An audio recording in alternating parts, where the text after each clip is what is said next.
The Garden of Eden, our most enduring legend. A story found in one great civilization after another.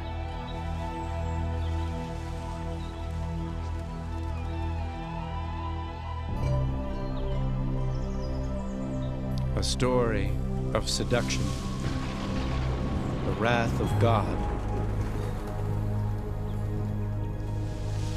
and paradise lost.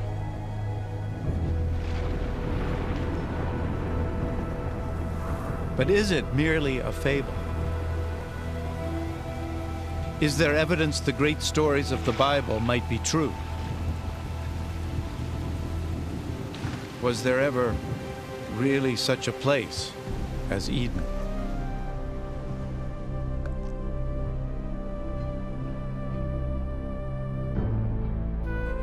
Today, the search for the Garden of Eden leads us to a dry and desolate land, to a place called Mesopotamia.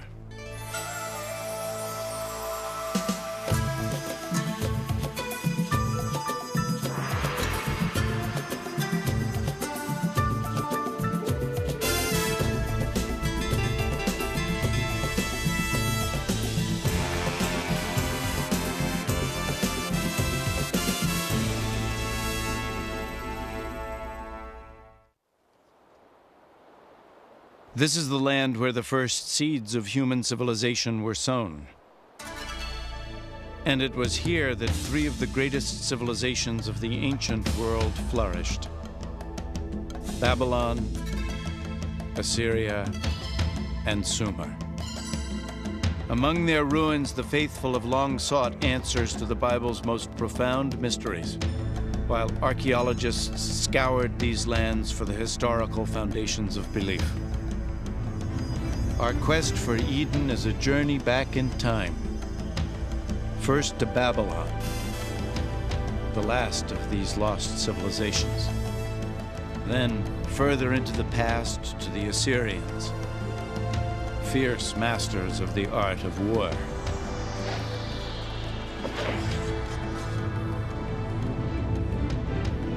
And finally, to a moment in the past so distant, only Eden could have preceded it. To Sumer and the creation of civilization itself. The great arc of the Fertile Crescent. Over the course of more than 6,000 years, this rich land, cradled between the Tigris and Euphrates rivers, gave birth to the first great civilizations. The Greeks called it Mesopotamia. We call it Iraq. By peeling back the layers of history here, we can trace the origins of our oldest stories and travel back to the deepest roots of faith. Our journey begins on the western edge of Mesopotamia in Israel. A chance discovery in 1947 would rivet the world's attention to archaeology and to the Bible. Two Bedouin shepherds are moving a herd of goats along the cliffs of Qumrun, a few miles east of Jerusalem. In the sun-baked desert, they notice a small cave obscured by a rocky slope. Curious, one begins to climb. It's not uncommon for ancient and valuable artifacts to be found along these bluffs.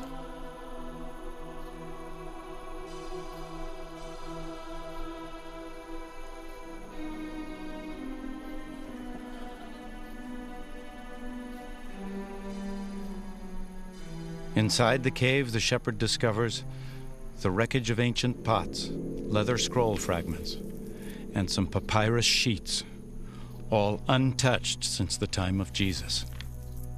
These writings by an obscure Jewish sect called the Essenes would come to be known throughout the world as the Dead Sea Scrolls. In surrounding caves, hundreds of ancient scrolls would eventually be unearthed. One of them would prove to be the earliest known version of the Old Testament, including the crucial first 5 books, known to the Jews as the Torah. The Dead Sea Scrolls instantly became the focus of a tremendous international uproar as scholars and theologians fought over their ownership and their meaning. And the sensation was outstanding. This was described as one of the most outstanding archaeological finds anywhere. So they are very precious to the Jews because they are Jewish. It comes from a very crucial period in Jewish history. They are very precious to the Christians because they are contemporaneous with John the Baptist and Jesus and so on. So they are very informative, but beyond that, we have a great emotional attachment to this library. The Bible has always been a book read from 2 points of view, the sacred and the historical. A traditional Torah is always written by hand. The words are read aloud as the scribe writes, so they become a living prayer. And each Torah is considered holy from the moment it is written. But the historical accuracy of the Bible has never been so easily confirmed. It's an effort that continues to this day. Some of the books of the Bible are excellent historical books, as a matter of fact, the earliest historical books that we have, and quite accurate, because we have cross-references from other sources, and they are found to be mostly very precise. So they are very important. The discovery of the Dead Sea Scrolls was the most famous event in biblical archaeology, but it was by no means the first. The urge to explore biblical history has a venerable tradition. It's a search that began in the Holy Land, but would lead to Mesopotamia. Throughout history, crusaders, mystics, and believers have been drawn to sites where the great Bible stories took place. But with the arrival of the 19th century, a new kind of pilgrim sought to fortify their belief in the Bible through the infant science of archaeology. Surely, there could be no greater confirmation of their faith than to prove that biblical history was true.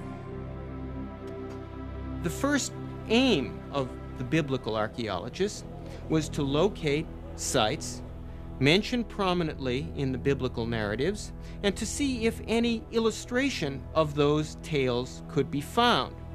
To use the ancient pottery, the ancient city walls, the ancient weapons as illustrations of biblical stories that all of them had been taught from their childhood. Fueled by the excitement of early finds, scholars from all over the world raced to stake out claims in a kind of biblical gold rush.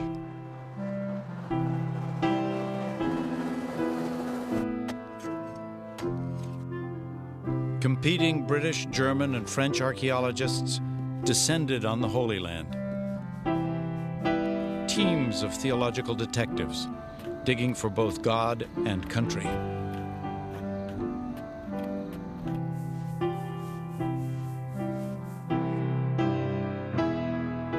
The prestige of each of the European nations in the Holy Land was measured by the kind of biblical discoveries that they were uncovering, and one of the most intense diplomatic and political battles that occurred in the history of biblical archaeology was the discovery of the famous Moabite stone. In 1868, deep in the land of Moab, Bedouins of the Bani Hammada tribe stumbled onto a mysterious stone tablet buried in the desert. The tribesmen were no strangers to the antiquities of the area or to their value to Europeans. The first Westerner to hear of the curious black stone was the Reverend Frederick Augustus Klein. He immediately set off through the bandit-infested wasteland, accompanied only by a few Bedouin guides. Klein was a missionary, not an archaeologist. When he first saw the peculiar basalt carving, he felt a rush of excitement, suspecting the black tablet might confirm his deepest held beliefs.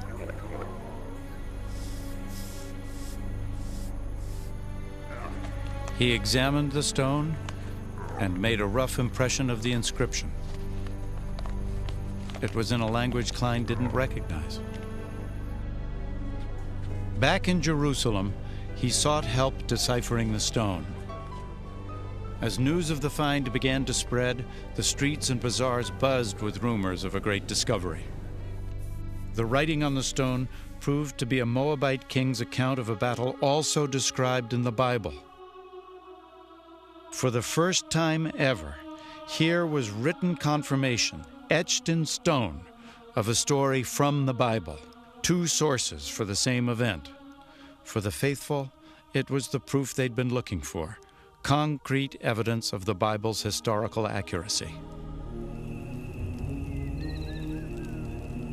Many sought to buy the stone, but the Bedouins had reason to be wary. In the past, they'd been cheated, even robbed by European treasure hunters. Assuming that anything so highly prized by Europeans must contain gold, they dumped the stone into a fire in an attempt to break it apart. As fire heated the stone, they poured water over it, again and again, until finally it exploded. They found no gold, and the stone was destroyed. The first archaeological confirmation of a Bible story, the first corroborating evidence ever found in the Holy Land, was shattered. The loss of the stone was devastating, but it didn't end the biblical treasure hunt. Now that the Bible itself was verified as history, it pointed the way even further into the past, back more than 2,500 years ago, to a great empire ruled from Babylon, to the very moment the Bible itself was born. The year is 586 BC. The armies of Nebuchadnezzar, king of Babylon, descend on Jerusalem with the wrath of an angry God. It is almost 6 centuries before the birth of Christ. The Romans have not yet even dreamed of empire. It is a dark chapter in the history of the Jews, while Babylon's fierce star is rising. The Bible describes the Babylonian attack. Homes are pillaged, King Solomon's temple is set ablaze and utterly destroyed. 10,000 Israelite captives, princes, soldiers, artisans, and scribes, all are led to Babylon in chains. The Israelites crossed more than 500 miles of desert, following ancient trade routes across modern-day Jordan, Syria, and Iraq to Babylon. In Psalms 137, the Israelites lament, "By the rivers of Babylon there we sat down and wept when we remembered Zion. How shall we sing the Lord's song in a foreign land?" Broken and exhausted, the Israelites entered Babylon in awe of its scope and frenzy. Torn from the modest city of Jerusalem, they beheld the majestic capital of the ancient world.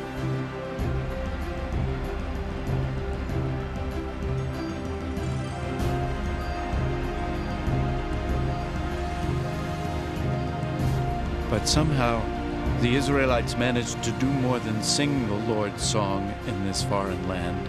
They also wrote it down. If you look at any piece of oral literature and then you write it down, you're formalizing it. You're immediately setting down a text which people can criticize or can say, this is the truth, everything else is wrong. That, I think, is the biggest effect of writing down the Bible or the Old Testament. Today, the reconstructed walls surrounding Babylon are stamped with the name Saddam Hussein. But once the bricks bore another name, King Nebuchadnezzar. This was a land of many gods and pagan idols, an unlikely birthplace for one of the world's most sacred texts. Yet Babylon's great diversity created the perfect climate. And they come into this cosmopolitan environment, even the most educated among them and literate among them were being bombarded with direct contact with other people. And I mean other people. The Israelites found themselves in a melting pot of different races and languages, conflicting gods and alien demons. What city is this, the book of Revelation would ask, clothed in purple and scarlet and decked with gold and pearls? The habitation of devils and the hold of every foul spirit, Babylon the Great, mother of harlots and the abominations of the earth. But among all the abominations, even perhaps because of them, this was where the Bible first became a book. Threatened by an overwhelming new culture, Hebrew scribes were desperate to preserve and solidify Jewish identity. Over 3 generations of captivity, the scribes unified Israel's oral tradition, new writings, and sacred texts into a single manuscript. The Bible was born. Fortunately for them, the Babylonians were pretty liberal. They allowed them to keep their own culture, their own religion, to study their own books. This is what preserved the Bible to this very day. But as the books of the Bible came together over the long years of exile, Babylonian culture would profoundly influence the work of the Israelite scribes. These were very literate people, I suspect, many of the people who went into exile. And scribes talked to scribes, and I'm sure that was how a lot of information was transmitted.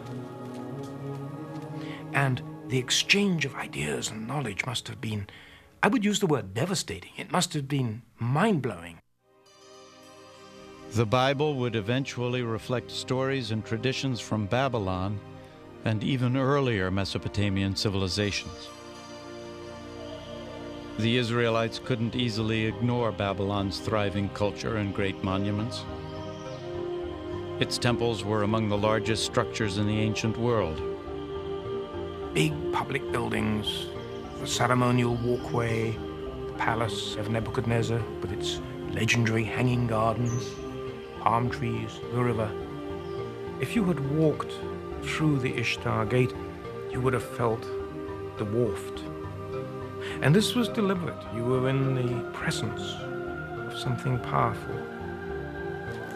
But on all sides of it was the city, the people, the commoners, narrow, winding alleyways, rows and rows of small stores, donkeys braying, crowds of people walking, small, closely knit quarters teeming with life.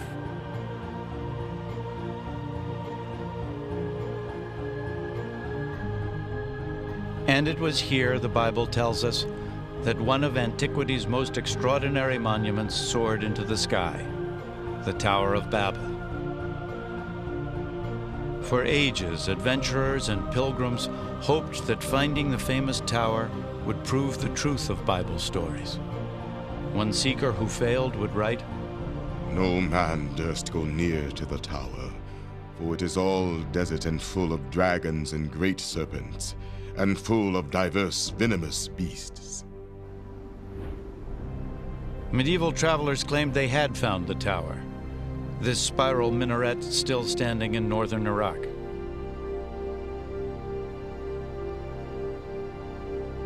But they were wrong. This tower was built 1,500 years too late and far from the walls of Babylon. Perhaps the most intriguing possibility was posed by Robert Koldewey, a German archaeologist. In the early 1900s, he discovered a rectangular ditch with only a few ancient bricks remaining. Many experts believe Koldewey had found all that survives of the famous tower. Babylon's great monuments made a strong impression on the biblical scribes. But her most enduring legacy, surviving to this day, is a Babylonian innovation far more impressive still: the rule of law. Babylon was the first civilization on Earth to have a written legal code. The original carved stone is an astonishing relic. Lost for hundreds of years, it would emerge in the late 19th century, a stone engraved with one of the most important legal documents of all time. 1,200 years before the Israelites were taken captive, a Babylonian king had this stone carved with the laws that bear his name, Hammurabi's Code. These writings can be read as precursors to the legal code in Exodus, Leviticus, and Deuteronomy. In societies where knowledge and law is transmitted orally and dealt with orally, precedent is terribly important. But when it got written down, the people who wrote it down had immense power. Hammurabi's Code has influenced nearly every civilization since Babylon. Today, even some of its more primitive methods of judgment survive virtually intact. Hammurabi described a ritual called the ordeal, a painful, even deadly test of guilt or innocence. In some remote Bedouin tribes, the ordeal is still practiced, much as it was in the time of Hammurabi. In this rare footage, a holy man called the Mubashi will judge the accused by examining their tongues after they lick a red-hot iron spoon.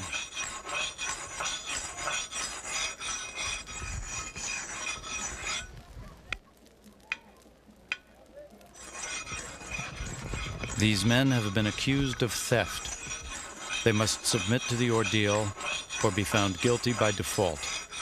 Family members look on anxiously as the young men prepare themselves for the painful ritual.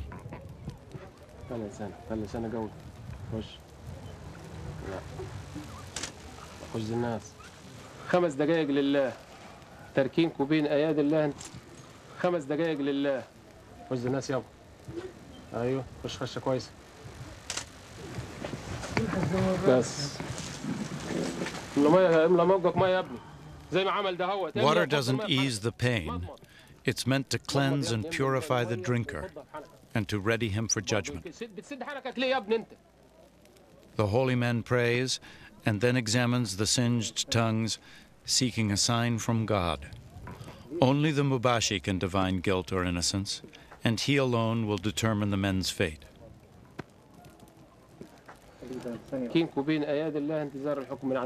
At last, a verdict. One man is found innocent, to the great relief of his family. The other is not as fortunate. Declared guilty, he will be fined for his crime. The ordeal is an intriguing modern-day echo of Hammurabi, but his laws reach even more directly into the present through the Bible. Thou shalt not kill.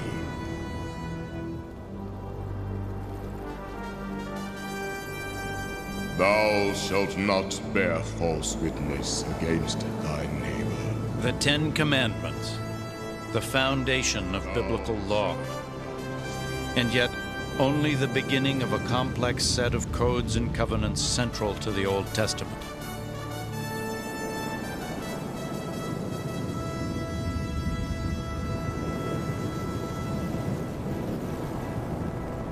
And in these laws, the clear voice of Hammurabi can still be heard.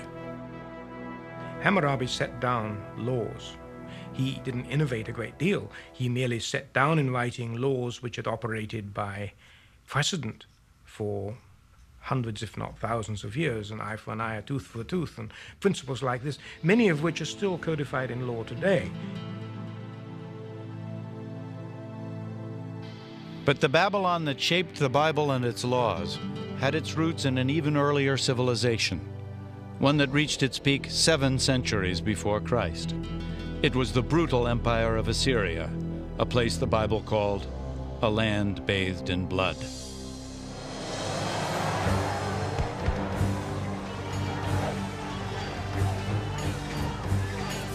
Deadliest of all Mesopotamian armies to sweep through the ancient world were the Assyrians. In the Bible, they are the ultimate symbol of bloody tyranny and ruthless oppression.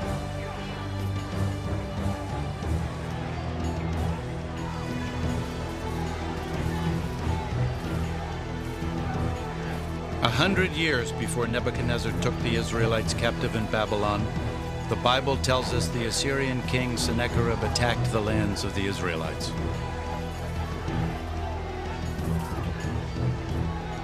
In the second book of Kings, the Bible says, "Behold what the kings of Assyria have done to our lands, destroying them utterly."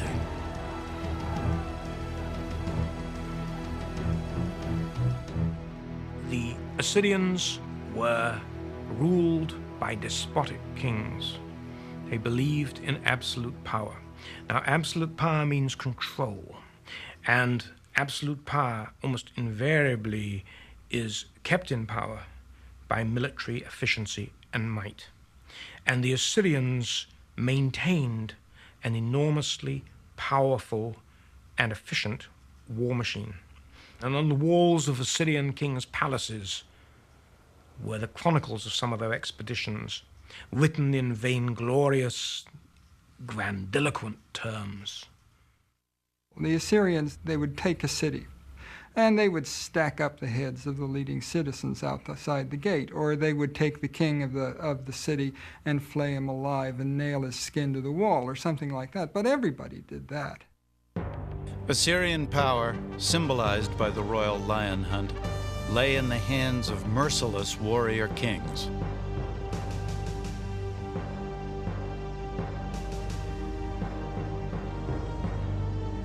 Even the Bible betrays grudging admiration. Behold the Assyrian. Under his shadow dwelt all great nations. Ezekiel 31. When the city of Rome was in its infancy, Assyria was the greatest empire in the world. For more than 1,000 years, details of Assyrian civilization were few. Even its great capital city of Nineveh was unknown to the modern world. Then, in 1852, these desolate ruins were explored by British archaeologist Austen Henry Layard. What Layard found here, in northern Iraq, was nothing less than the royal palace of Nineveh, an unspoiled treasure of Assyrian civilization. Tunneling like a miner through the earth, Layard uncovered great winged bulls and spectacular artistry, hidden from human view for a millennium. The world was stunned and excited by his breakthrough. Nineveh was another biblical city found, yet more confirmation of the Bible's historical accuracy. But the most momentous of Layard's discoveries was the Great Library of Nineveh, an extraordinary collection of 22,000 clay tablets inscribed with the cuneiform writing of the Assyrians. The only direct communication that we have with the people of the ancient world, really, is what they left behind in their writings. We can know from that what they ate, what their medical treatments were, what their family life was like, what their politics was like, how they viewed religion. Details of Assyrian daily life reveal a patriarchal society, a world where commoners, and especially women, had little status. Every Assyrian woman, once in her early life, before marriage, would go to the temple of Ishtar, and she would sit on the steps, and she would wait there until some man came along and dropped a coin on the hem of her dress, and then she would go inside with him and do her thing, and that was it. Yet in this despotic world, there was a kind of justice. In marriage, even a wife had certain rights. A woman could specify in her marriage contract that her husband would have no other wives. She might specify that he could have all the prostitutes he wanted, but no other wives. But if ordinary women had only limited status, recent discoveries reveal Assyrian queens enjoyed great privilege. In 1989, the ancient palace of Nimrud in northern Iraq set the stage for a startling find. Experts called it the most significant discovery since King Tut's tomb, the treasure of Nimrud. While we were cleaning some of the rooms, we discovered that there are some indications for a vaulting underneath the floor. We took everything out and we tried to sort it, and we discovered that we have here the bodies of at least 2 queens. Solid gold bracelets still adorned their bones. A royal treasure, entombed more than 2,000 years ago. This remarkable footage, shot by Iraqi archaeologists, is an exclusive record of their extraordinary discoveries. For the very first time, the tomb of an Assyrian queen had been uncovered intact. The royal sepulchre still displayed a curse to protect its occupants. Should anyone break open the seal and remove me from my tomb, let his spirit roam in thirst under the bitter rays of the sun, and may the great gods of the underworld inflict his corpse and ghost with eternal restlessness. Ignoring the curse, archaeologists excavated more than 125 pounds of beautifully crafted jewelry, crystal goblets, and exquisite carvings. The ancient Assyrians were master goldsmiths and artisans. But the value of this treasure far exceeds its worth in gold. In death, Assyrian queens were lavished with riches. But in life, it was her kings who forged history, kings with a taste for empire. In the year 701 BC, King Sennacherib and his army struck out across the desert toward the Mediterranean Sea. The bold Assyrians were determined to conquer all that lay in their path. The cities of Judah, including Jerusalem, and its rebellious king, Hezekiah. Fortress after fortress fell to the Assyrians, but it was the city of Lachish whose brutal destruction is best recorded in the historical record and in the Bible. The siege of Lachish is a beautiful example of how an Assyrian army descended on a city, surrounded it, besieged it, reduced it, and took away its inhabitants to slavery, those that were not executed, men, women, and children.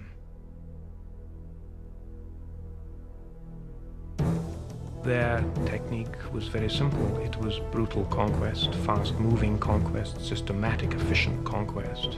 And on the bas-reliefs in Assyrian palaces, you see the siege engines, the soldiers moving up the mounds with the shields above them, protecting them from the debris thrown down below. But they had no hope in hell. Those guys were professional soldiers. It was a machine. From the capital city of Jerusalem, King Hezekiah knew an Assyrian attack was inevitable. He raced to fortify the city and ordered an underground aqueduct dug, a desperate effort to protect the city's water supply in the face of a siege. Hezekiah's plan worked. The Bible tells us the Lord saved Jerusalem, and the king of Assyria returneth shamefaced to his own land. Sennacherib's version of the conflict was found on a clay prism unearthed at Nineveh.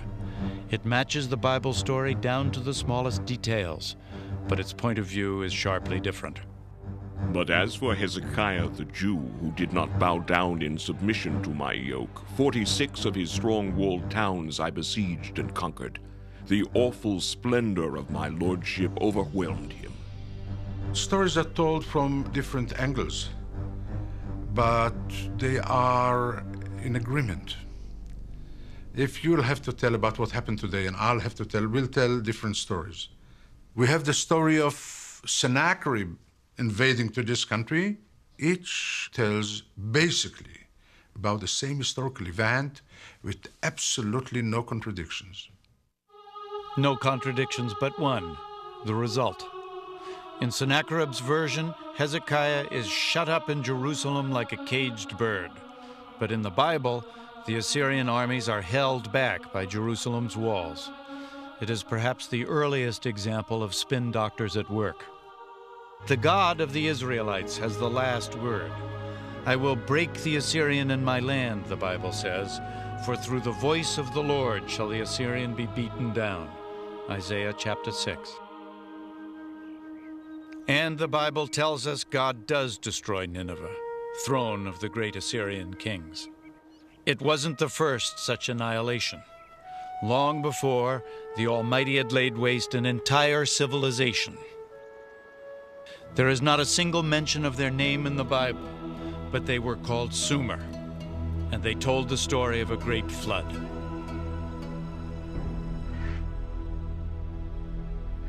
It's one of the most familiar of all Bible stories, the saga of Noah's Ark. An angry God, a wooden boat, a deluge. It's the story of Noah and his family escaping to the ark with every species of animal and surviving the punishing flood, while the rest of mankind is destroyed. It's a primal tale, stirring our deepest hopes and fears. A story found in the Bible, but also in another ancient text, a text discovered in the ruins of Sumer. Early this century, a group of Mesopotamian tablets were translated. They revealed the earliest known legend of a cataclysmic flood. The world's very first written epic, it is the story of the mythic king Gilgamesh. His tale of a great flood predates the Bibles by at least 2,000 years. For 7 days and 7 nights, the flood had swept over the land, and the huge boat had been tossed about by the storms. The boat then runs aground on a mountain. He sends out birds, which is the story which has an eerie similarity to the story of the biblical flood. It's a wonderful story. More than 5,000 years ago, the story of the Great Flood was first told here, in the ancient cities of Sumer, Uruk, Eridu, and Ur. In Sumer, we find the first of almost everything that makes us civilized. They invented the wheel, government, and gardening. Sumer, the first civilization on Earth. In a land without stone, they devised mud bricks, like those still made and used today. And from these simple building blocks, they erected the first great monuments called ziggurats, towering temples soaring hundreds of feet into the air. The Sumerians invented the 60-second minute and even the troubled teenager. Where did you go? I didn't go anywhere. If you didn't go anywhere, why do you idle about? Go to school, stand before your teacher, recite your homework, write your tablet. Do you understand me? We know about the Sumerians, their startling innovations, and their everyday lives, thanks to their most impressive invention, writing. We know their ancient legends and their intimate secrets because someone wrote them down. It was something no one had ever done before. It's a window, but it's a window that's composed of many panes, some of which we can see through and some of which we can't. We lack much more than we have. So while what we have is spectacular in some cases, we always have to bear in mind that there are parts of the daily lives of people that we can never see and which we may never see because they're people that those writing the tablets didn't care about. 5,000 years ago, someone etched their stories into clay, providing us with a glimpse of the world in the first blush of civilization. As a people, the Sumerians were in some ways much like ourselves. They are concerned about meeting other people and drinking beer and so on. And there are several collections of poems which relate the preparations of a woman for her lover and how she dresses and waits for her lover to come. The center of Sumerian civilization was the lost city of Ur, once thought to be the birthplace of Abraham, first of the Bible's patriarchs.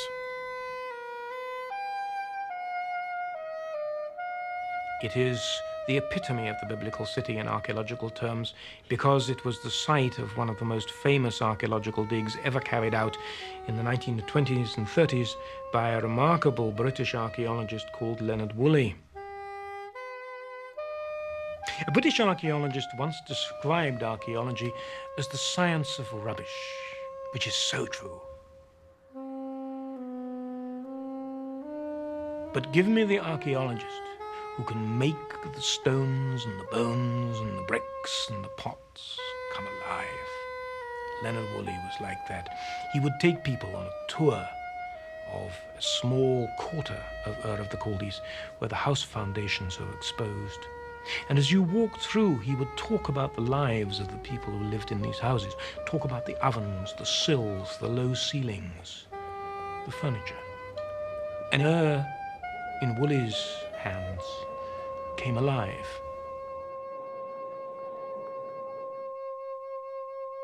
Woolley dug this enormous pit, and he went down through the city, and it got smaller and smaller, and then there was this deep, sterile layer of silt. And Woolley himself recounts how his wife came over, looked at it, and she was a rather casual lady in some ways, and looked at it and said, "Oh, well, of course, that's the flood." And lights went off, and Woolley claimed that this was evidence of the biblical flood. And it captured the popular imagination. What did it do? It brought in money. And Ur was a dig that was sold brilliantly. Speculation about the biblical flood caused a sensation. Even without solid proof, it was as if science and the Bible had united in the bleak desert of southern Iraq.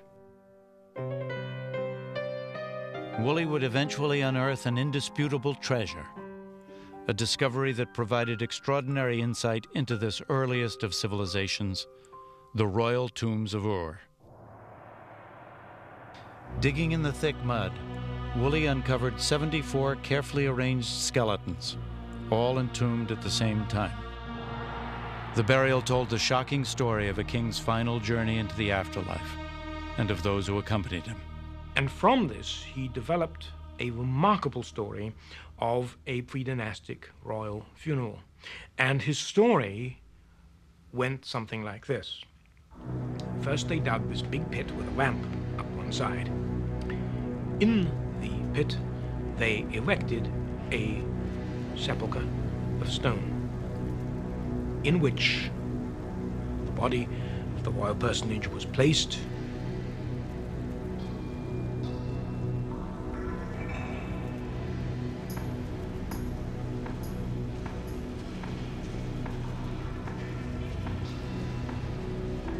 Then the entire court filed into the pit.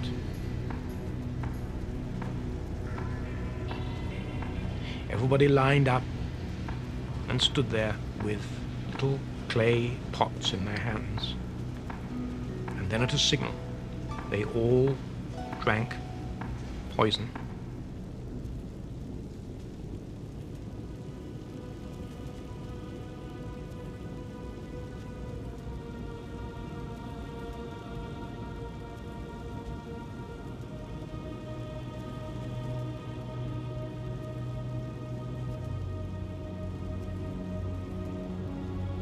Lay down and died.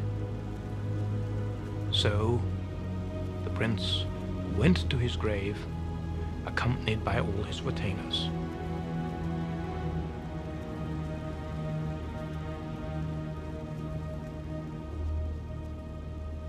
This has become one of the great discoveries, one of the great funeral accounts of archaeology in early history. The discovery of the grave pits at Ur was a triumph of archaeology, revealing ancient secrets of the first civilization. But science alone can take us only so far. Where the trail ends, the Epic of Gilgamesh provides the final, tantalizing clues. Clues leading us back to a garden and a place some call paradise.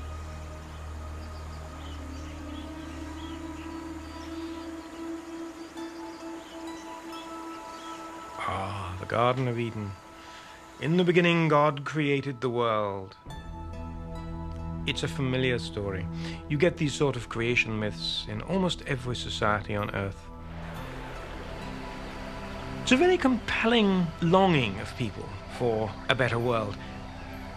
Gardens of Eden, paradises, are people's longing for a less complicated life, or a life of ease, or a reward for having worked so hard. In the ancient Sumerian Epic of Gilgamesh, The name given to paradise is Dilmun. It's a place beyond the edge of normal human habitation. That's how it features in the Sumerian flood myth. That's where the flood survivor goes to live. And there are other myths which feature Dilmun as a place where everything was perfect. Dilmun figures in Mesopotamian legend as a sort of Garden of Eden, as a sort of paradise, a place of verdant green and abundant water and cool winds and breezes. It is a place of wonder, a perfect place. Yet it is also home to a serpent. In the ancient epic, the snake steals away the flower that bestows immortality. And so, like Adam, Gilgamesh must leave the garden and die. The idea of paradise seems universal. But what is it based on? Was there ever really such a place? The clues point to an enchanted, yet very real location. 400 miles south of the ancient Sumerian city of Ur lies the island of Bahrain, a pivotal marketplace on the trade routes across the arid deserts and salt seas of Mesopotamia.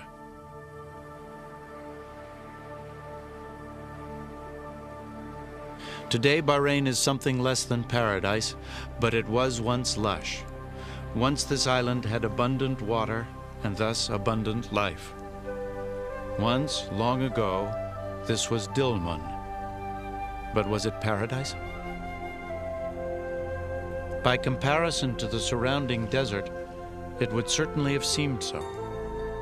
There was so much water here that what is now a desert island bloomed. It was a garden bearing lush fruit. And there were people here who apparently led a blessed life. More than 85,000 burial mounds dot this landscape, probably the most in any one location in the ancient world. The ancient bones tell us these people were taller and healthier, and they lived longer than anyone else in the region. And in the burial mounds is one more astonishing clue: the remains of snakes, ritually embalmed at some lost moment more than 4,000 years ago. Here in Bahrain, we find the serpent, just as we found it in the Epic of Gilgamesh, and just as we found it in the Bible.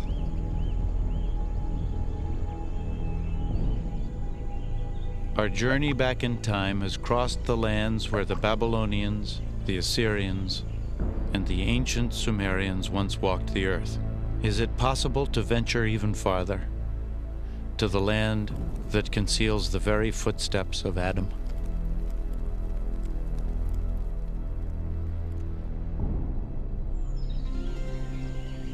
Here faith and reason must part company. We now know there was once an island garden in Mesopotamia. We may choose to believe it was paradise.